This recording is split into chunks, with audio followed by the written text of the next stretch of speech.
This is the Bayesian method of moments approach, theory and applications. This paper has been published in 1997 in Advances in Econometrics, edited by Fomby and Hill. So it's a published paper. Okay, so what I'll do is review the Bayesian method of moments approach, analysis of regression data, and then go on to some other problems where you can apply this approach and show you how it works and the results that it gives you. And then mention some others, summary and conclusions. We started out with the simplest models, a la Jeffreys, location problems, went on to regression problems, then multivariate regression, dichotomous random variable random variable problems, and so forth. And managed to get out a number of results, some of which require the use of the Gibbs sampler, others don't require that. Here's what I was looking for. Here's the distribution of stock returns. The normal is here, the log density is here, and this is a standardized variable. Normal, and this is stable paration, and here's the data. And as I say, the dispersion of this changes through time. So it's a real problem. Now, the Bayesian method of moments approach, some of the literature, I reported this first in 1994 at one of the Valencia meetings, and Green and Straudeman were there. They had been given data by some natural environmental scientists, and the scientists gave them a model, but they didn't tell them what the error term structure was. So they didn't know what to assume about the error terms. Now, if they put in a normality assumption, and the natural environmental scientists didn't like normality, everything would be done. So they heard about this approach, and they applied the approach to their data on the growth of pine trees. And they published in 1996 in the Journal of Applied Statistics. And then Geiser and Seidenfeld had a comment on the approach, very negative. I have a response to them. Needless to say, it's hard to compare the traditional Bayesian approach and the Bayesian method of moments approach when you don't know the form of the likelihood function. You can't do the traditional Bayesian approach. So there's no comparison. They missed that point completely. Okay, then there's a student of mine. We did some work on the regression model, and then I have a series of papers. Another student, we do time series problems, and then here we have simultaneous equation problems, and here we did semi-parametric regression. Van der Merwe in South Africa applies this to the seemingly unrelated regression model. Jeffreys LaFrance applied the approach to a very interesting nutrition problem in the food area. And one of you here has a copy of the LaFrance paper. So if you want to see the LaFrance paper, a person in the audience has a copy of that paper. It's appeared in 1999, Journal of the American Agricultural Economic Association. Very interesting paper. And then Sufi, who writes articles on information theory and statistics, has described this approach along with other information theoretic techniques in a couple of review papers, one in JASA and one in this volume edited by the volume in my honor that was edited by several Schauner, Gavecki, and Burry. Okay, now let me give you the simplest case so you can see what's going on without too much trouble. Fortunately, this doesn't involve higher mathematics. So you have a location parameter problem. Maybe these are time to failure data. Theta is a parameter with an unknown value. We know the range is 0 to infinity. Ui is a realized error term. Now keep in mind that yi is an observation, like 3.2. It's not random. The data are given. And the trouble is we don't know the model or the distribution generating the y's. How do we make inference about theta? Well, we could use least squares. The trouble is you don't get any intervals. associated with the least squares estimate. The least squares gives you an approach to this problem. You can estimate theta without putting a distribution on UI. You take the best fit. But the problem is you don't get intervals. Okay, so what I do, I sum both sides and divide by n. So you get the sample mean equal theta plus u bar. That's higher mathematics. Anyone object to that? Okay. Okay. Now y bar is a given number, like 5.1, equals the mean of theta. This is subjective expectation operator. Given the data and given background information that the relationship is linear, that we haven't left out any variables, no outliers in D. Expectation U bar given D. Now, as I said the other day, you get nothing for nothing. If you don't put in an assumption, you don't get something out. So you have to put something in to get something out. I don't know what philosopher said that, but there's a lot of wisdom in that. Nothing for nothing. Here's assumption 1 in the Bayesian method of moments approach. Subjectively, I think the data had been generated appropriately. It's a linear relationship. It isn't log y over here. yi is okay. We haven't left out any variables. There are no outliers. And if you don't think physical scientists look at their error terms very carefully, read Millikan's oil drop experiments about that. Somebody got into his lab notebook. Observation by observation. He said, good observation, must publish. Bad observation, good observation. When you make measurements like that, working so hard, you know you have a lot of information to judge the quality of the information you're generating. This is not sampling theory information, observation by observation. Or if you're doing a survey interviewing people, this guy you know is lying. His UI, the model is not too appropriate. Okay, so if all of those things are not present, you shouldn't have any extra variables. The functional form is okay, it's iterative. You might be willing to make this prior assumption. The mean of U bar is 0. Okay, so if this is 0, we've got the post-data mean of theta, subjective mean of theta equals the sample mean. Without a prior, without a likelihood function, without Bayes' theorem, we get the posterior mean of theta is y bar. I almost feel like stopping here. I felt so happy when I got that. Now the question is, if we want a distribution for theta that's proper and has this mean, what procedure should we use?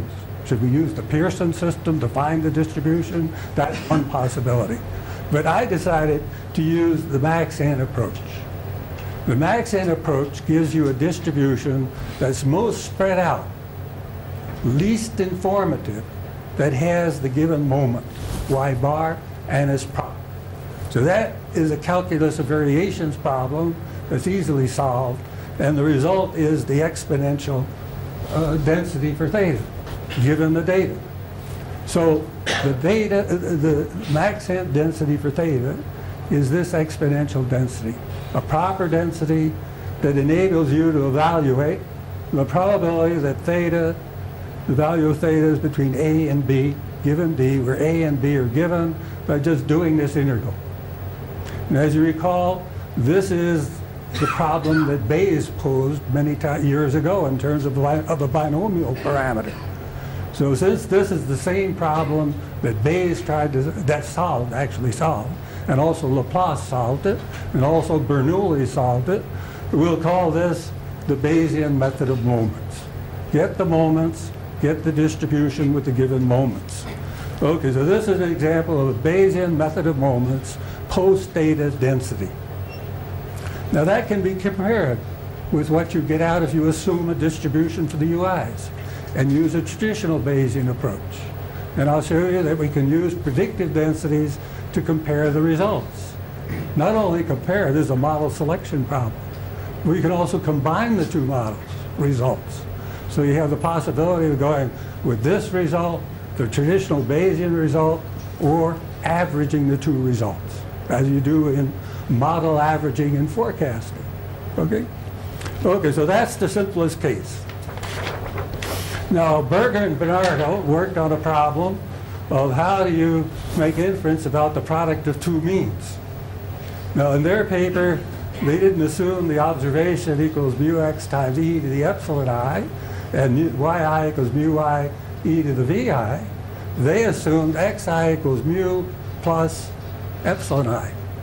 Epsilon I, IID normal, 0, sigma 1 squared. And they assume yi equals mu I plus vi. Vi is IID normal, 0, sigma squared. What's wrong with that assumption? A normality. If I write xi as mu x plus an error term, and I assume that error term is normal. Well, xi is a measure of length. It can't go negative. If you put a normal distribution on xi, the range is minus infinity to plus infinity. And I think independently, a person in Canada pointed that out in an article in Communications and Statistics. It's the wrong model for the observations.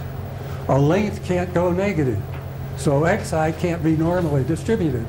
This, if the epsilon I is normal, you log x, and we have the log normal distribution we discussed earlier. So they didn't think carefully enough about the model for the observations. You get some observations close to 0, a normal linear model will predict negative lengths. Try to convince people that length can go negative. You'll have to do some powerful analysis. Well, let's do this. Multiply x times y. That gives you the area. X is a length, y is a length of a rectangle. The product is an area. So the measured area is AI. Mu x times mu y is the true area, or the unknown area. And e to the ui is e to the epsilon I plus vi. Okay, so the error in measuring the area by multiplying xi times yi is represented as e to the ui. Now you can log this and use the Bayesian method of moments to get the expectation of log A is the mean, just as I showed you using assumption 1. And then using assumption 2 that I'll explain later, you can get the variance of the log of A. It turns out you can show that's equal to s squared over n. And s squared is the sum of log measured AI, AI is measured area, minus the mean of these measured areas. So it's like the sum of residuals squared divided by n minus 1. That comes out of the theory. This n minus 1 comes out of the theory. It's not cooked up. You know, the maximum likelihood estimate of a variance is usually the sum of squared residuals divided by n. And then everybody adjusts it to make it an unbiased estimator. So instead of n, you use n minus 1 if there's one parameter. This n minus 1 comes out of the theory. Then if you have these two moments, the mean and the variance, the proper max end density that maximizes entropy is a normal density. So you get the log of A, the post-data density for A, normal, with mean, this sample mean of the areas, and variance, this s squared divided by n. So you have a nice normal distribution for the log of A. A is log normal. And then you've got the mean, the variance. You can compute intervals and do whatever you like. Now this is again without a likelihood function, without a prior, without Bayes' theorem. If you want to use the traditional approach, you can get out another result. We'll show you how to compare the predictive densities, compute a Bayes factor for the two different models. Okay, how does this relate to the traditional Bayesian approach? The people ask me that many times over the years, and this is a link with the talk we heard last night. B to the cubed, B cubed, okay? So here you get a Bayesian method of moments density for the parameters, say theta and sigma squared. Now, if you put in a prior, you can solve for the likelihood function. Okay, you have to add something else to get the likelihood function. So this is very close to what you were doing last night of all things. So if you have that prior, which you can get by max n, as you mentioned, then you can relate the Bayesian method of moments approach result, given the data, to the traditional Bayes approach.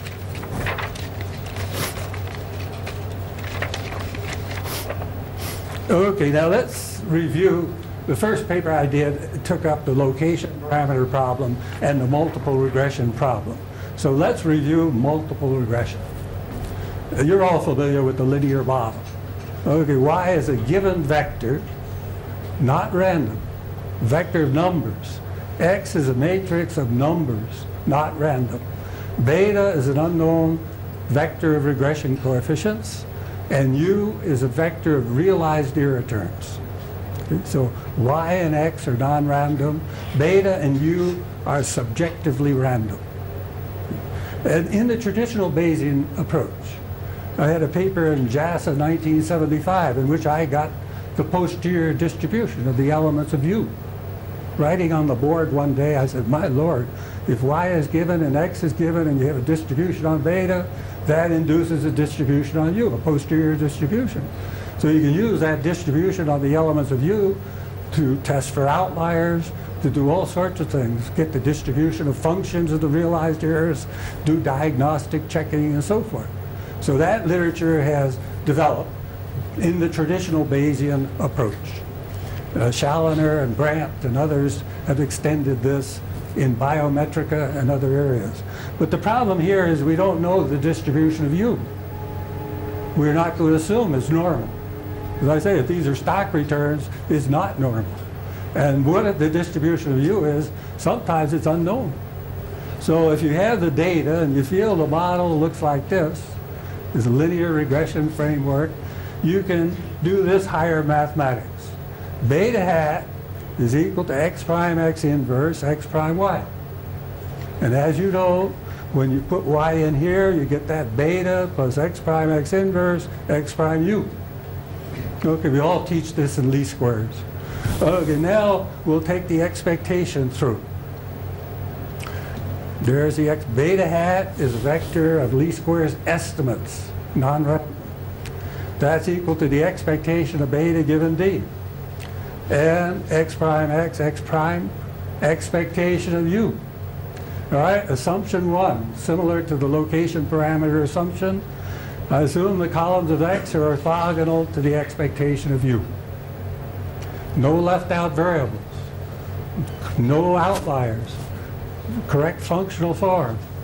And then we might make this assumption. Okay, if we make that assumption, we've got the post-data mean of beta equals the least squares estimate. Without a prior, without a likelihood function, etc. And then also we get the expectation of u is y minus the expectation of beta given d. The least squares residual vector is the mean of the realized errors. So we got the mean. And then you ought to note that assumption one gives an orthogonal breakup of an n-dimensional space. Y is n by 1. Here's the sample vector in n-dimensional space. Here's x times expectation of beta, and this vector is orthogonal to that one. So the sample vector is broken up into two orthogonal components in this approach. Okay, now with respect to second order moments, u minus u hat is y minus x beta minus y minus x beta hat, and that's equal to this. Remember, x prime u hat is 0. The least squares residual vector is orthogonal to x. So you get this u minus u hat, this matrix times u minus u hat. So the covariance matrix of the realized derivative is written down like this, and it comes out like this. So you have the covariance matrix of u vector here and here. This is a functional equation that the covariance matrix of the realized error vector has to satisfy. You can't pick a distribution for u arbitrarily. Okay? It has to satisfy this functional equation. And further, if you think about y equals x beta plus u, there are only k free u's. If you know k of the u's, you can solve for the betas. So there's only k free ones. Okay. And so this variance covariance matrix has to be of rank k. Now here's an assumption 2. We'll assume the variance covariance matrix of the realized error term is a scalar parameter, a strictly positive parameter, times x prime x inverse x prime. You plug this into the functional equation, it satisfies the functional equation. And it's also of rank k. So it meets those 2 requirements. So when we put that in there, we can solve for the variance covariance matrix of beta. See, beta minus beta hat, and you substitute x prime x inverse x prime expectation of this times its transpose. And when you put assumption 2 in here, this comes out, given the sigma squared, to be sigma squared x prime x inverse. So that's very nice. We got the variance covariance matrix of the beta vector. Then if you work on the expectation of sigma squared, this is the definition of sigma squared that I introduced. The summation of ui minus the expectation of u bar squared over n. That's a definition. Now if you have a column of 1s in the X matrix, the expectation of u bar is 0, using assumption 1. So the expectation of sigma squared is equal to the expectation u prime u over n given d. And then you do this algebra. The expectation u prime u is equal to the sum of least squares residuals times the expectation beta minus beta hat prime x beta minus beta hat. And we've already gotten the variance covariance matrix of beta out, and we solve, we get this result. N times expectation of sigma squared is the sum of least squares residuals plus k times the expectation of sigma squared. And when you solve for the expectation of sigma squared, you get the sum of the least squares residuals divided by n minus k. When I presented this at Berkeley, somebody in the stat department said, you rigged it to get n minus k. No. That comes out of the algebra, okay? So the mean of sigma squared is this quantity. And then the unconditional variance covariance matrix, remember the conditional variance covariance matrix, variance beta given sigma squared was x prime x inverse sigma squared. Take the expectation through, and the unconditional variance covariance matrix is s squared times x prime x inverse. So now we have the mean of beta is beta hat, the least squares estimate, the variance covariance matrix of beta, s squared x prime x inverse. We have the first 2 moments, and as you know, the back-end density will be normal. Least squares estimate, the mean, this is the covariance matrix. And this applies too to time series processes. This could be an AR process, and this goes through like that. So here we have the results. This is just one set of moments. You can get other moments. Mean of beta is beta hat. The variance covariance matrix is this. Beta, the max end density is normal with mean beta hat and covariance matrix s squared x prime x inverse. And this gives the algorithm for computing max ant densities. This is the entropy of f of x relative to uniform measure minus the integral f of x log f of x dx subject to side conditions. X to the I times f of x is mu sub I equals 0, then mu sub 0 is 1, and the other moment side conditions. So when you use the calculus of variations to choose f to maximize this, subject to this, you introduce the Lagrange multipliers, you form the Lagrangian, and you optimize to get this solution. These are the Lagrange multipliers. And if you just have 2 moment side conditions, you get the normal distribution. If you have 4, you can get exponential cortex and all sorts of interesting distributions. Okay, now let me stop a moment. I just mentioned out of this algebra and these assumptions, you can get higher order moments of sigma squared. So you can get sigma squared defined this way. I showed you how to get the mean of sigma squared. This quantity is chi-squared, Q. See, so if beta given sigma squared is normal, when you divide that, you get, you could express this like this: nu s squared plus sigma squared times a Q, that's chi-squared K. And then you can raise this thing to powers. Knowing the moments of the chi-squared distribution, you can get the exponential expectation of sigma to the 2j equal to this. So as I mentioned before, the expectation of sigma squared is s squared. The expectation, the variance of sigma squared is s to the 4th times this. So if you want to get a post-data density for sigma squared, you can do it with respect to 1 moment side condition, you get an exponential. 2 moment side conditions, the solution is a truncated normal. 4 moment side conditions, exponential quartic, truncated, 0 to infinity. So you can use all sorts of moments on the sigma squared and combine that with the conditional normal density for beta given sigma squared. Form the product, integrate over sigma squared, you get the marginal density of beta, which we've done. And it's very interesting to see how the form of the posterior distribution for beta varies as you introduce more moments for the sigma squared. So here, if you use 1 moment on sigma squared, you get the exponential for sigma squared.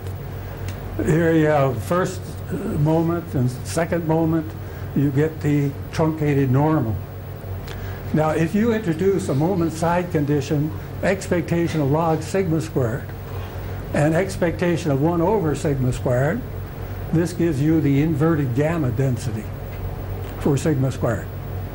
And that's what you get in a traditional normal Bayesian setup for the posterior distribution for sigma squared, inverted gamma. The parameters of this inverted gamma are a little different from the traditional ones. But you again get a conditional normal times an inverted gamma, integrate out sigma squared, and fine. And here are the, if you, as I mentioned before, 2 moments, you get a normal density. If you use this, a normal density for the vector beta given sigma squared, times an exponential for sigma squared, and you integrate out sigma squared, you can do that analytically, and you get the Laplace density. Double exponential comes out. Analytically, no approximation. The second case where you use 2 moments on sigma squared, you get a truncated normal. Then you have to evaluate the marginal numerically, which isn't too hard. And then the traditional Bayes gives you a student t over here, which you can compare to the normal or this one and so forth, and do that. Now let's take a little break from this to show you how this can be used in simultaneous equation estimation. Now most of you, many of you here teach econometrics or study econometrics. When you have the simultaneous equation model, the vector n by 1 of observations on y1 is like a dependent variable. Then in structural equation models is the introduction of other dependent variables in the same equation. So you have price and quantity. Both are dependent variables in the same equation. Engineers call that instantaneous feedback. And the models we heard about yesterday didn't take account of this. This is a broader model than we heard about yesterday. So here you might have a couple of endogenous variables in the equation. This is a vector of parameters. This is a vector of input, a matrix of input variables, coefficient vector, and error vector. Usually in econometrics, we assume U normal. But let's hold off a moment. Then these variables are given by a multivariate regression model that we call the reduced form system. So this is the system we want to analyze. We want to estimate pi 1, the matrix pi 1, the vector gamma 1, and the vector beta 1. Okay, and y1 also, it can be expressed as a regression model. So this is called the unrestricted reduced form system for all the endogenous variables in the model. Now if you substitute from here in here, you get a different form for the model. Y1 is, when you substitute here, you get x pi 1, gamma 1, plus x1, beta 1, plus re-parameterize and rename the error term V1. So this is what's called the restricted reduced form equation. So you have this and this as the system. When you look at this and this together, a statistician would call it a multivariate nonlinear regression problem. The first equation is nonlinear because pi 1 is gamma 1. The other equations are multivariate normal or a traditional multivariate regression model. So when you want to analyze this equation to estimate gamma 1 and beta 1, there's information about pi from this set of equations. And the question is, how do you estimate gamma 1 and beta 1? Now in the economic literature, you have ordinary least squares estimates, you have two-stage least squares estimates, maximum likelihood estimates, you have K-class estimates, double K-class estimates, and people are undecided about which estimate to use or estimator to use. Now for this range of problems, the maximum likelihood estimator doesn't have any moments at all. The Anderson-Rubin, back in the 40s, they cooked up the maximum likelihood estimator for gamma 1 and beta 1. And everybody in econometrics thought that would be better. Carl Christ and some others said, no, wait a moment. It hasn't been tried yet. And empirically, people found a lot of outliers when they used the maximum likelihood estimator for delta 1. Because the distribution is such you have heavy tails. So heavy, the moments don't exist. So over the years, people worried about how to get good estimators for this system. So recently, and this is in a published paper in the Journal of Econometrics, 1998, in the issue honoring Carl Christ, who kept asking over the years, what estimator should we use for this system? And it's edited by Lawrence Klein, the Nobel Prize winner. So if you want to see this paper, that's where it is, in the Journal of Econometrics, 1998, the Annals issue honoring Carl Christ. All right, now let's go at this through a loss function approach. One criterion you can use is goodness of fit. Look at this equation. We just write down the sum of squared errors. Okay? And now if we have a post-G to density for pi, the Z1 bar is depends upon pi. It's x pi 1, x1. So Z1 bar depends upon pi. If we knew pi, we could just do least squares here.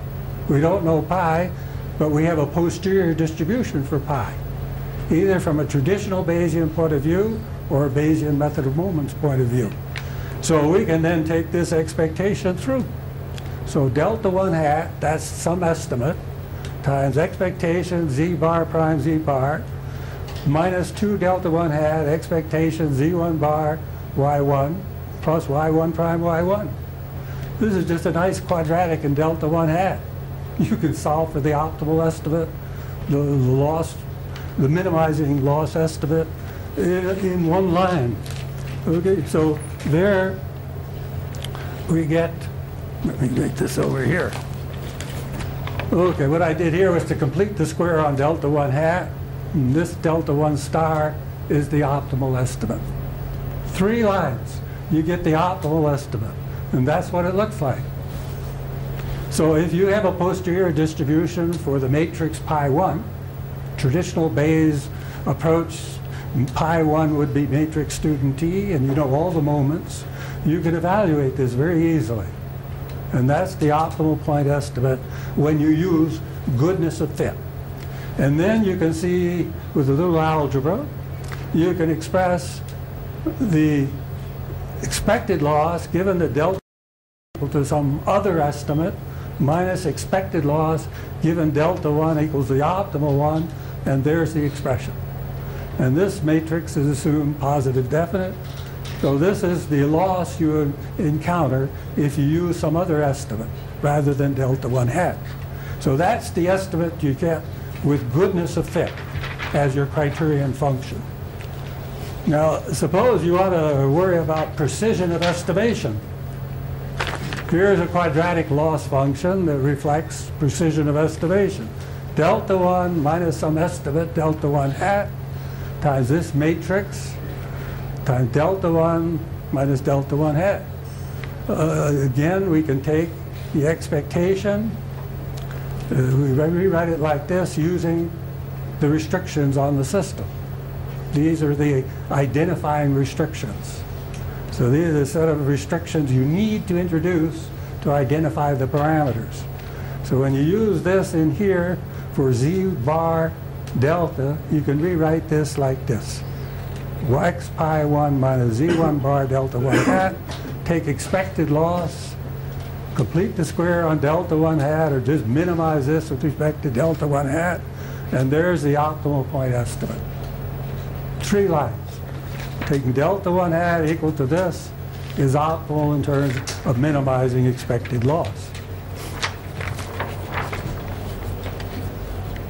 Okay, now a third loss function incorporates goodness of fit and precision of estimation with weights omega and 1 minus omega. Now there's a person in the audience who's working with these balanced loss functions. These were introduced at a Purdue seminar and in the published article on balanced loss functions using the Stein estimator. Stein used squared error loss. So his estimators could be horribly biased. So that was a tip-off that maybe you needed a broadened loss function. He was using squared error loss, mean squared error. If you bring in goodness of fit, in the Stein problem you get an average of the unbiased estimator and the Stein estimator with weights, omega and 1 minus omega. And some problems you don't want bias. So then you put a heavy weight on the goodness of fit that leads to the unbiased estimator. And the risk functions and other things. And a person in the audience has generalized this loss function. Where is he there? He's somewhere here. He has a lot of papers on a generalization of this loss function, the goodness of fit and the precision of estimation loss. Now again, you know, if this is a convex loss function and this is a convex loss function, the solution to this will be the average of the solutions to the individual problems. But if you go through the algebra, you can define, compute expected loss, take the expectations, optimize, and what you get is the optimal point estimate is this, and that turns out to be an average of the estimate for the goodness of fit problem and an estimate for the precision of estimation problem, omega and 1 minus omega. And as I say, you can see how much you lose by using any other estimator by computing the difference of expected losses. Okay, so we have these 3 estimators, and I didn't give you the exact form of them because I just put the moments in there. Now when you compute those moments, this is what came out. 1 o'clock in the morning, it turned out the goodness of fit using the traditional Bayesian approach turned out to be a double K-class estimate. K2 is 1, K1 is 1 minus this. But that's the optimal value for K1 and K2. If you use the Bayesian method of moments approach applied to the multivariate reduced form equations, you get slightly different values for K1 and K2. But you can solve it given that you have a post-data density for pi. And I can get it either from a Bayesian method of moments approach or a traditional Bayesian approach based on, let's say, a normal likelihood function and diffuse priors. That yields these results. Okay, so K1 equals this, K2 equals that. K1 is that. Now who worked on the evaluation of the Ks here in India? Professor Nagar at the University of Delhi. spent years trying to figure out the values of these Ks. This was proposed as an ad hoc estimation procedure. The sampling theorist didn't know what the K value should be. This provides exact values. Now, if you use the precision of estimation loss function, it's a single K-class estimate. K1 equals K2 equals 1 minus this, or K1 minus. And then if n is 2K, this can be 0.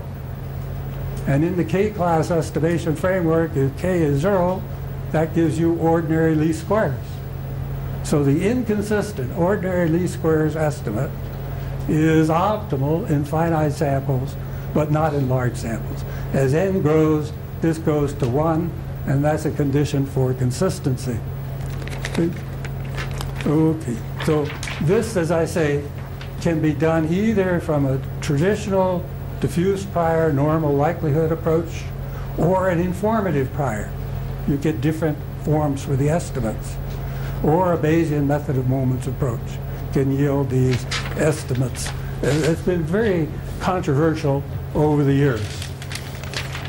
Now, in the Bayesian method of moments approach, if you have a conceptual sample like this, and you have an actual sample, you can form the two, combine the two, write this vector as Wi, W pi I, and epsilon I. This is a single reduced form equation, or just a regression problem. And then you apply assumptions 1 and 2 to this equation. And the posterior mean is the least squares estimate of little w sub I on cap W. There it is. And then it becomes this form when you put in the definition of little w and big W. Big W is this. So you get x0 prime x0 plus x prime x inverse x0 prime y I0 plus x prime yi. This you could express as this matrix times the least squares estimate of y0 on x0. So it looks like a natural conjugate posterior distribution. Here is a precision matrix. You have to assign that. Here is a prior mean. You assign that, then you can compute the first moment. That gives you an informative Bayesian method of moments result. It's a weighted average, a matrix weighted average of the least squares estimate from the sample and the least squares estimate from the conceptual sample. And this gives you then the capability of introducing prior information. A given mean and a given precision matrix. What is the conceptual sample? What is the conceptual sample? This idea has appeared many years ago in the statistical literature. You envisage a set of data from your process. And then in the econometric literature, it came up in the Tile-Goldberger mixed estimation procedure. They introduced the conceptual sample. Remember, they developed mixed estimation, trying to do the Bayesian analysis from the sampling theory point of view. When you review it, I've decided to call that approach the mixed up estimation of procedure. You know, it is somewhat mixed up. Goldberger agrees. I don't know about Tile. Goldberger didn't put mixed estimation into a very popular econometrics textbook. They read Rafe and Schleifer, and they saw what happens with a natural conjugate prior and a normal regression model, and they decided to try to do that from a sampling theory point of view, and they introduced a conceptual sample as well. So there's a long tradition in the literature of using a conceptual sample to produce prior distributions or introduce prior information. Yeah, prior information. You make up the data. You don't get away with this in hard science. But if you're in a decision theoretic, you're trying to make policy decisions or business decisions, you want to use your judgmental information along with the sample information. Suppose you're making economic policy for a country and there's no sample information. You have to use your judgment and formalize it. Okay, you don't want to. You want to use your judgmental information. So this is a way of introducing that along with the limited sample information. Now, I just wanted to show you that this can be done from either a traditional Bayesian approach or a Bayesian method of moment approach. We've got the first moment, we've got the second moment. We get out of this a maxant normal density for the pies. Okay.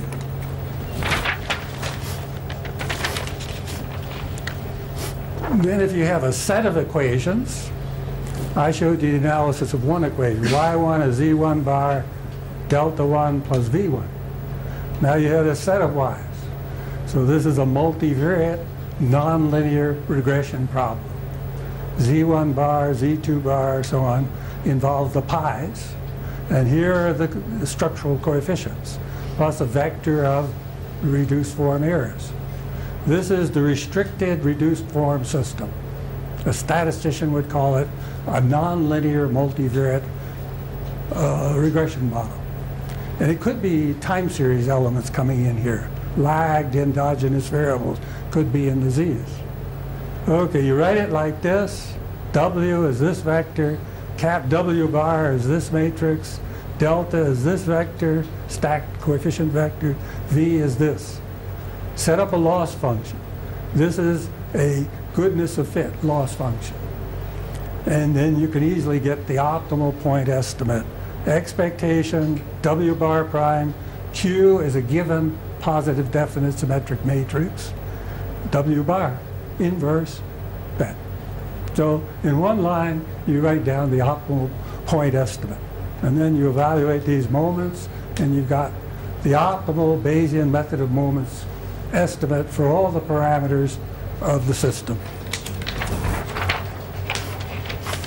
Okay, now does this stuff work in practice? I'll just mention Tsurumi. He has a 1990 article in which he compared Bayesian estimators and non-Bayesian estimators. I don't have time to review all the evidence, but here is one of his conclusions. He considered OLS, two-stage least squares, maximum likelihood. Some people at Econometrics found the maximum likelihood estimator not performing well, so they modified it. Fuller, Wayne Fuller, a famous time series statistician, modified. Fisher turned over in his grave, and then this is a Bayesian minimum expected loss estimator, extended minimum expected loss. And they also have some unconditional Bayesian mode of the posterior distribution Bayesian estimators. The sampling Monte Carlo results, no single estimator dominates all the estimators all times. The conditional and unconditional Bayes estimators and this two-part estimate I showed you, double Clay class estimate, that outperform the other estimators when the degree of simultaneity increases. And this extended mellow estimate, where you use the balanced loss function, that one performed best in most of the Monte Carlo experiments. Okay, now here's a very important model. Hundreds of agricultural economists use this model, the Nerlov agricultural supply model. Professor Rao has worked extensively with this model. And the key parameter in the model is alpha, the coefficient of expected price, and that's this ratio of least squares regression coefficients, pi 2 over 1 minus pi 3 minus pi 4. So most analysts around the world put in least squares estimates of these regression coefficients. Alpha 2 hat over 1 minus pi 3 hat minus pi 4 hat. These are least squares estimates obtained from regressions. And that's the estimator used in hundreds of studies around the world. In a review paper, it was pointed out that this method of estimation tends to produce a large number of outliers. Outlying estimates that are crazy. You don't have to be a statistician to see they're crazy. And the reason is this denominator can go through 0. 1 minus pi 3 hat pi 4 hat can go through 0. And when it's close to 0, you kick up outliers. Now we know this coefficient has to be of a certain algebraic sign from economic theory. This gave rise to crazy estimates. So what these people did, Diebold and Lamb. Diebold visited Chicago, and I told him about these minimum expected loss estimates. He turned it loose. This was the precision of estimation loss function that they used for this problem. And Mello is always best in terms of mean squared error, often by a large margin. Sample size 25, and these people worked many times with 25 annual observations. Reductions in mean squared error in estimating this alpha hat, 6% to 52%. So the Bayesian estimator did much better than this popular non-Bayesian estimator. Now if you look at this from a sampling theory point of view, you probably know this is the ratio of two correlated normal variables. And if you have a normal variable in the denominator, the mean and higher order moments don't exist. So you get a distribution with very heavy tails, non-normal. The ratio has a non-normal distribution. And surprisingly, the distribution of this thing in very small samples, when the denominator has a high probability of going through zero, it can be bimodal. One mode over positive values, one mode over negative values. As the sample size increases, one mode goes down, the other mode goes up, and it assumes a normal shape. Maximum likelihood estimators in large samples generally have a normal distribution. But in finite samples, this is really a very bad actor. So it wasn't too hard to improve on that. And there are other sampling experiments. This is one I did years ago and reported in my book. Statisticians will be interested in this one, I think. You have two regressions, reduced form parameters. You're interested in the ratio pi1 over pi2. Two simple regressions. Now that comes from a simultaneous equation model like this. y12 is gamma y2t plus u1t. y2t is beta xt plus u2t. Okay, you substitute from the second equation in the first, reparameterize the model, and you get these two equations. A bivariate regression system, and you're interested in the ratio of pi1 to pi2. The maximum likelihood least squares, maximum likelihood estimate, three-stage least squares, two-stage least squares, all produce this estimate. The ratio of pi1 hat over pi2 hat. R.A. Fisher would tell you compute this thing. All the textbooks, maximum likelihood, two-stage least square, three-stage least square, compute this. They've never studied the properties of this thing. This thing doesn't have any moments. Ratio of two normal variables, if you assume the error term's normal. So what we did here was to derive the posterior distribution of gamma from this bivariate normal system, which you can do analytically, and use the modal value as a point estimate. Notice in the Bayesian framework, if pi1 and pi2 are bivariate student t, the moment, the mean of gamma doesn't exist. So you have to use the modal value as a point estimate, or you can't. And what came out of that in a Monte Carlo experiment with size, sample size 20. This is the distribution of the Bayesian estimates, the posterior modal values. The value used was 2, which is right here. The estimates piled up around 2 for the same data. The sampling theory estimates, pi1 hat over pi2 hat, looked like this.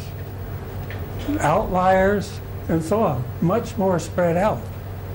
So the difference between the Bayesian estimator's performance and the sampling theory estimator's performance, enormous here.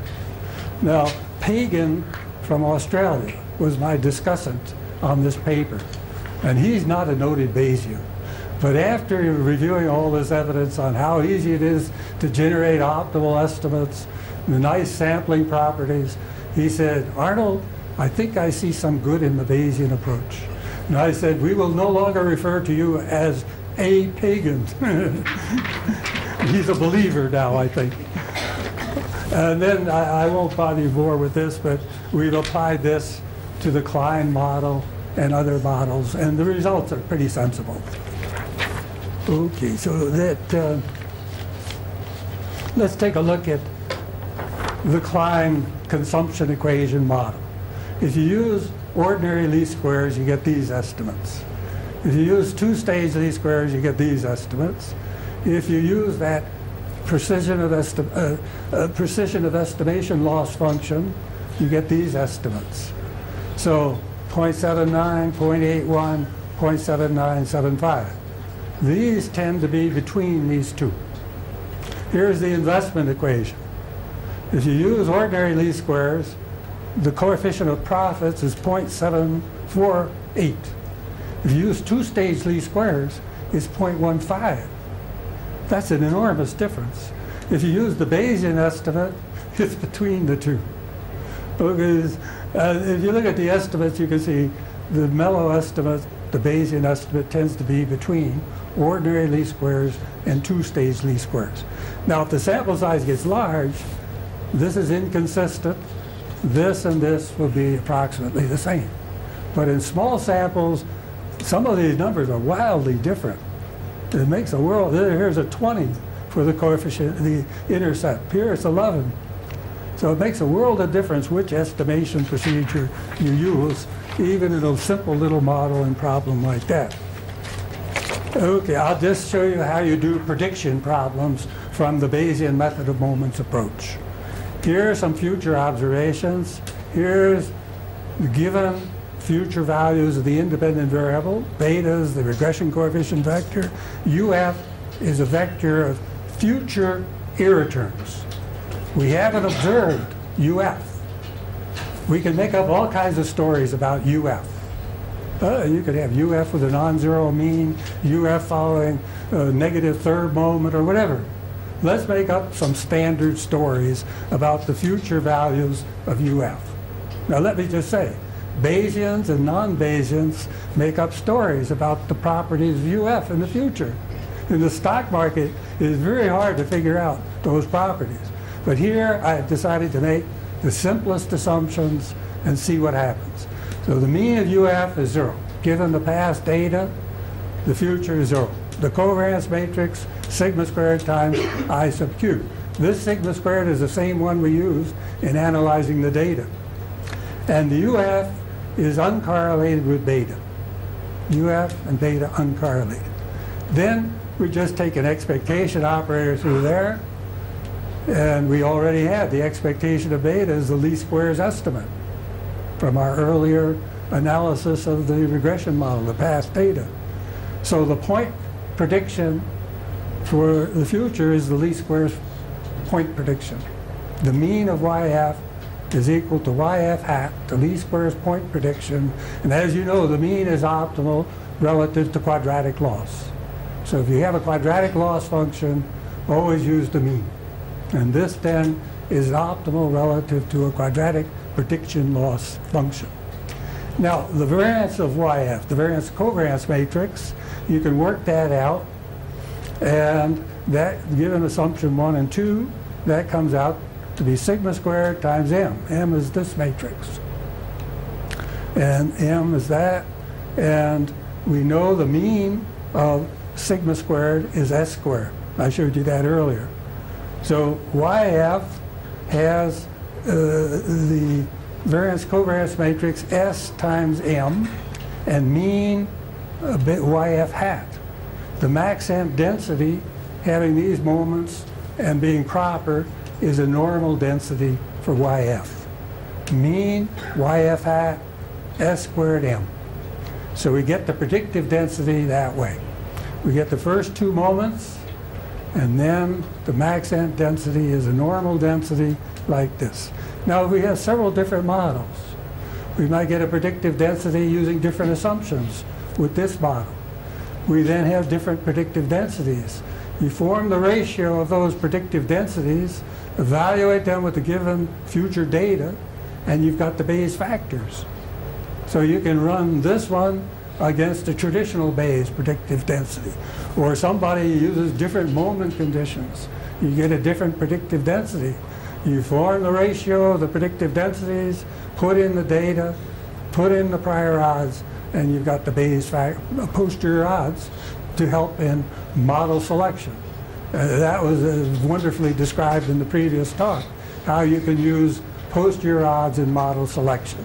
So that's what an example of a Bayesian method of moments, predictive density, and how it can be used. And then one other thing, you can use the posterior odds to not only choose among different models, but also use the posterior probabilities to combine different models in an optimal sense. So then instead of using just one model, you use a combination of several models, as forecasters have been doing for many, many years. They combine forecasts from different models. If you're uncertain about this model versus that one, why put all your eggs in one basket? So averaging over different predictive densities many times, not always, but many times can give you better forecasts. So this is a very important use of the predictive densities. And these predictive densities are also used to form portfolios on Wall Street. So they're very, very valuable. Well, I've had just time to introduce you to this Bayesian method of moments approach.